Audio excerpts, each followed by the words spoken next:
Bien, amigos, ya estamos aquí con la senadora de Ahora Nación, Mirta Vázquez, expresidenta del Congreso también. Bienvenida, Latina, gracias por su tiempo. Muchísimas gracias. Bueno, quisiera empezar la conversación centrando el tema del pedido de facultades legislativas, en la medida que es lo normal cuando inicia un gobierno, recordando incluso que usted ha estado también en esa posición, ¿no? Como presidenta del Consejo de Ministros, ir al Congreso a sustentar un pedido de facultades legislativas. Su impresión sobre lo que se conoce de momento del borrador que prepara el Ejecutivo. Sí, bueno, en realidad, a pesar de que esta ha sido una práctica en los últimos 30 años, lo que hemos visto con lo que va circulando, todavía no es oficial, que este es uno de los pedidos más grandes de delegación de facultades legislativas que tenemos. Estábamos revisando y fíjense, desde el 2006, desde la época de Alan García, pues no hemos tenido un pedido tan amplio. Son 7 materias que están implicando y una serie de medidas en cada una de estas materias que nos parecen realmente demasiado amplias y que realmente nos quitan la posibilidad también al Congreso de debatir asuntos que deben ser discutidos de manera amplia, digamos, dada la trascendencia de estas materias. Correcto, ¿no? Ahora, porque en definitiva pedir facultades al Parlamento también es escuchar lo que opina el Parlamento de esas facultades, ¿no? O sea, es un ida y vuelta que veremos también. Pero yo empezaba el programa haciéndome la pregunta de si habrá algún diálogo, si el premier Luis Galarreta convoca un diálogo a las bancadas, ¿ustedes asistirán? Lo digo también porque está fresco el recuerdo del gesto que tuvieron de levantarse durante el mensaje de 28. Sí, pero son situaciones diferentes. Yo creo que en la ceremonia de la asunción de mando nosotros queríamos en realidad tener un gesto que deje claro el mensaje, sobre todo a la presidenta, de que hay una deuda muy concreta que tiene la ciudadanía respecto a justicia y no impunidad. Y como no había otra forma de decirlo en ese momento, creo que nuestro gesto fue levantarnos, recordarle que hay víctimas no solamente de los últimos periodos de las masacres, sino incluso desde el gobierno de su padre, que están ahí pendientes, ¿no?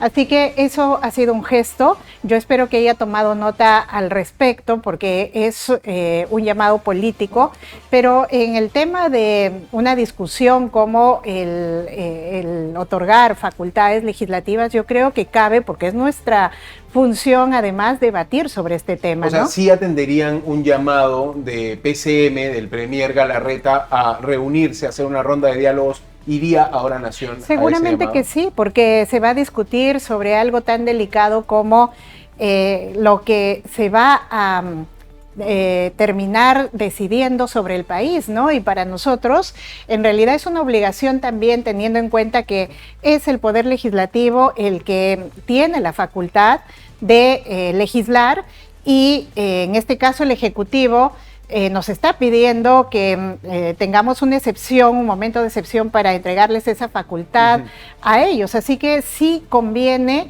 saber, porque además de del borrador que ha circulado, en realidad hay medidas que nos preocupan y algunas son demasiado amplias, que sí nos gustaría preguntarles a qué se refieren, ¿no? Claro, y de hecho todavía no hay como un planteamiento final. Se anunciaba desde el Ministerio, desde la cartera que tiene Marco Vinelli, de que el domingo saldría el paquete, pero vamos a ello, ¿no? Vamos a ello. Hablando de seguridad ciudadana, por ejemplo, se habla de que los militares puedan tener el control de las cárceles y también de asociaciones público-privadas para construir nuevas cárceles. En ese punto, por ejemplo, ¿cuál sería ahí? Por ejemplo, desde el título se habla sobre seguridad ciudadana, pero finalmente el pedido de facultades es para política sobre control de cárceles, ¿no? Política el tema penitenciaria, porque se habla de, primero, la manera como se van a construir los penales, que particularmente a mí me preocupa porque están planteando la fórmula de asociación pública-privada, que, fíjense, hay informes del Banco Mundial, del BIP, del mismo Consejo de Justicia de Estados Unidos, que establecen que esta no ha sido una medida adecuada porque incluso eleva los costos de construcción de los penales. Usted dice, el camino de la privatización de penales no es algo con lo que está de acuerdo. No es algo que, particularmente lo digo porque no lo hemos discutido todavía, pero lo que yo pongo énfasis es que hay informes técnicos que no lo recomiendan. Entonces habría que mirar qué evidencias objetivas tienen ellos para recomendarlo. Segundo, el tema de control ya de los militares sobre los penales. En realidad también es un tema que va a merecer un debate, porque incluso eso contraviene la Constitución, ¿no? Ahora, pero con la realidad de un INPE tan marcado por la corrupción, donde todo parece tener precio en los penales, ¿no se presenta esto como una medida drástica y que podría ser efectiva? A mí me parece una medida desesperada ante la falta de una política clara de reforma del sistema penitenciario, que está pendiente hace mucho tiempo, ¿no? Ahora, quienes están detrás, digamos, de este paquete explican y dicen, es lo que ofrecimos en el plan de gobierno, digamos. Eso es lo que necesitamos para empezar a gobernar. ¿Qué respondería ahí la oposición? Bueno, ahí tienen idas y venidas, ¿no? Porque su plan de gobierno es una cosa, lo que ha anunciado la señora Fujimori en su primer discurso es otra totalmente, ¿no? Y lo que nos vienen a pedir como facultades es algo que en realidad se aleja de ambos momentos, ¿no? Tanto de su plan específicamente, que tiene cosas generales que puedes decir, sí, ahí puede calzar, pero que no se condice con el discurso presidencial, ¿no? Ahora, también se habla, por ejemplo, de esto, que creo que ha sido una discusión que ha llegado más rápido al ciudadano, el tema del exceso de feriados en el país, ¿no? Y lo que significa también un costo alto a la productividad. ¿Qué opina usted de eso? Cuando se ha aclarado de que no se van a quitar todos los feriados, sino probablemente algunos, o está en el análisis eso. Bueno, en realidad también preocupa en quién creemos, ¿no? En quién creemos, porque la señora Fujimori hace unos días en sus redes sociales decía, es falso que vamos a pedir que se reduzcan los feriados. Ahora en el pedido de facultades está explícito, reducción de feriados, y ahora dice no todos, ¿no? Fíjense, los feriados no es una cosa menor, porque implica no solamente derechos laborales, sino que implica una serie de procesos económicos que se ponen en marcha cuando se promueven estos feriados. Entonces, no es una cuestión de decir cuántos feriados más o menos, sino ¿para qué? ¿Con qué impacto van a tener o esperan tener? Eso nos tendrían que explicar. ¿Qué se consigue reduciendo 1, 2, 5 feriados, etcétera? Que nos expliquen de manera objetiva, ¿no? Eso es lo que nosotros esperaríamos. Ahora, de regreso un poco a la agenda en el Parlamento y en la Cámara de Senadores, ¿cómo va el tema de las comisiones? Que creo que era lo siguiente también para ver qué partido se queda con el control de qué comisiones. Tienen 7 comisiones ordinarias en el Senado. ¿Qué se ha visto por ahí? Sí, en realidad todavía en este momento falta definir cuáles son las comisiones que liderará cada uno de los partidos políticos, ¿no? Entonces, son 7 comisiones ordinarias y 3 especiales, entonces habrá que mirar un poco en porcentaje cómo nos corresponde liderar cada una de estas comisiones. Hay todavía negociaciones en camino para saber, ustedes saben que siempre hay, los partidos políticos aspiran a algunas comisiones que son más estratégicas. Por ejemplo, en los últimos años, el fujimorismo ha tenido la Comisión de Constitución. Lo saludable sería que ya no la tenga, porque además tiene el Ejecutivo, tiene la presidencia del Senado, y desde ahí han producido una serie de modificaciones a la Constitución, incluso que han sido contraproducentes. O sea, la oposición pretendería encabezar la Comisión de Constitución. Sería lo más saludable. ¿Y sería qué lo más agenda saludable. hay pendiente en la Comisión de Constitución? Bueno, varias cosas que tienen que ver incluso con reformas constitucionales de lo que el Congreso que ha salido nos ha dejado como herencia, ¿no? Imagínense, han desbalanceado poderes, nos han quitado el derecho al referéndum, han modificado varias cosas que tienen que ver con la propia composición del Congreso de la República, que creo que ha generado una bicameralidad que es totalmente imperfecta. Entonces tendríamos que mirar por ahí la agenda prioritaria, ¿no? Ahora, ¿no tiene difícil el gobierno lograr la aprobación de su pedido de facultades, teniendo en cuenta que en la Cámara de Diputados hay más de 70 votos en la oposición? Digamos, ¿cuál va a ser el camino para destrabar ese pedido de facultades con el que todo gobierno cuenta como, diríamos, un inicio de gestión, ¿no? Yo diría 2 cosas que el gobierno tiene que hacer, y ojalá lo haga en el marco de la democracia. Uno, que el pedido de facultades tiene que ser un proceso, como tú bien lo mencionabas, dialogado, y un proceso que sea producto del consenso, y no que lo que utilicen es o la amenaza o la compra de parlamentarios en sus votos.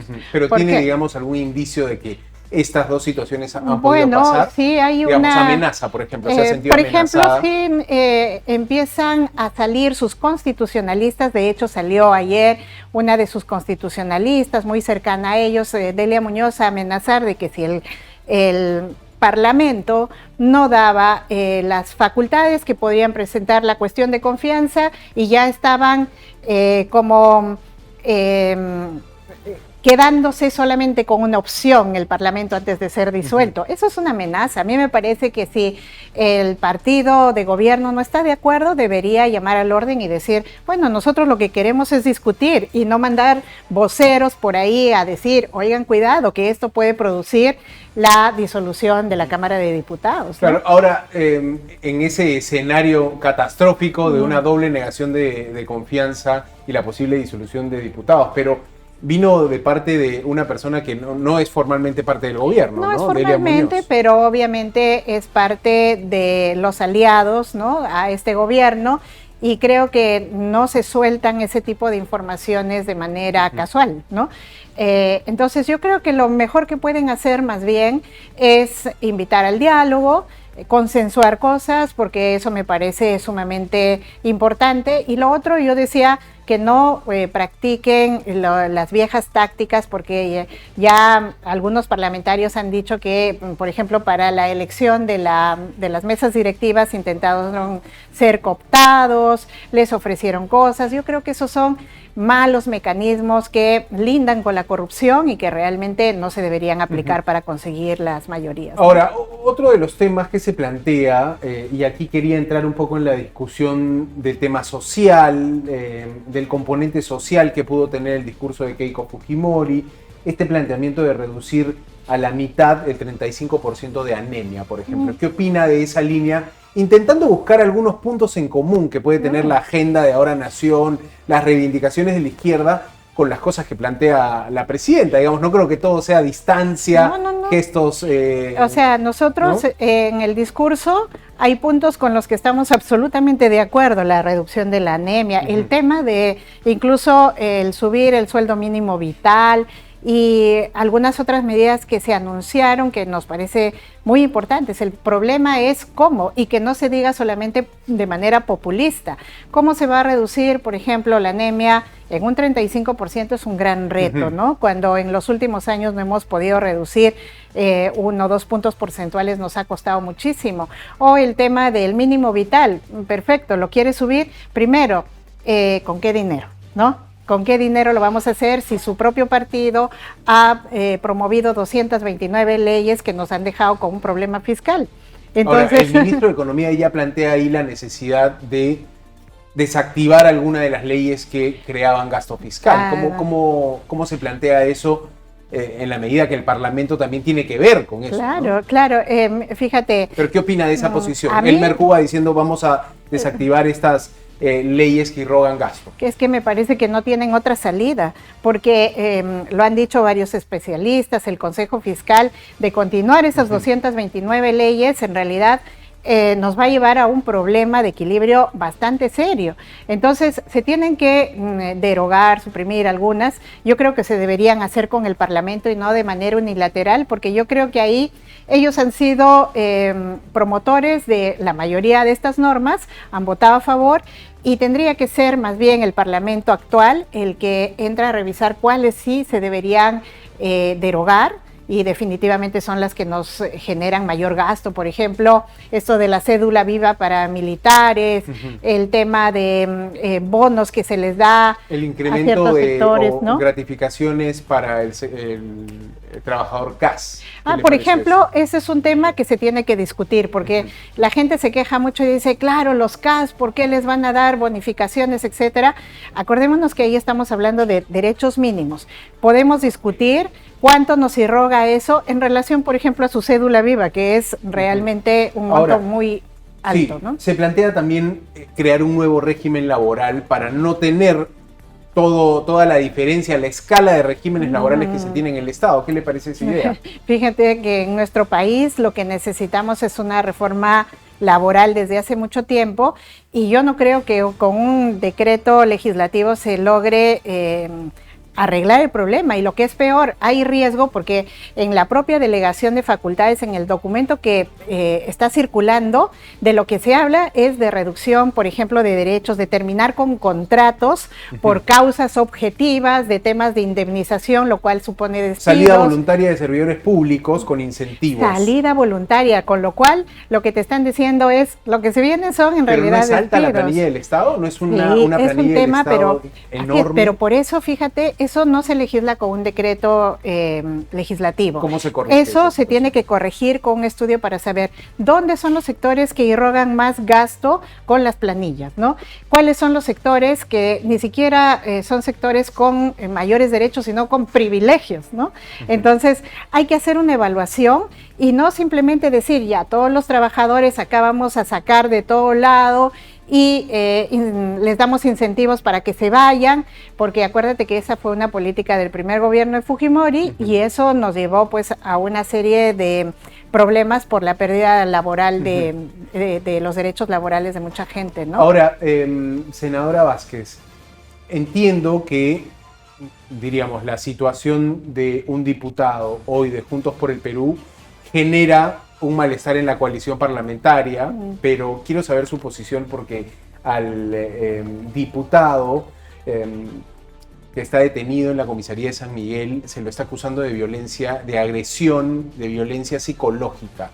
¿Cuál es su opinión sobre este tipo de conductas? Miren, todo tema que tenga que ver con violencia y todavía más aún con temas de violencia de género tiene que ser investigado y sancionado, ¿no?